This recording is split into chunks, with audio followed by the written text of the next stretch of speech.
বিষ্ণুনবীর কিন্তু টাকা পয়সা ছিল না জানেন, ছাগল চড়াতো, কাউবয়।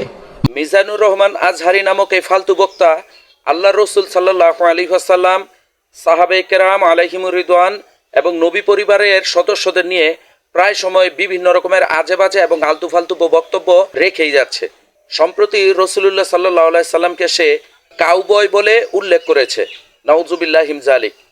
আরে ভাই, এই কাউবয় রসুলুল্লাহ সাল্লাল্লাহু আলাইহি সাল্লামকে ইহুদিরা সম্বোধন করত। মহান আল্লাহ পাক পবিত্র কোরআনে বলছেন, লা তাকুলু রাঈনা ওয়া কুলু উনজুরনা, যে তোমরা রাঈনা বলো না, তোমরা বলো যে আমাদের দিকে লক্ষ্য করুন।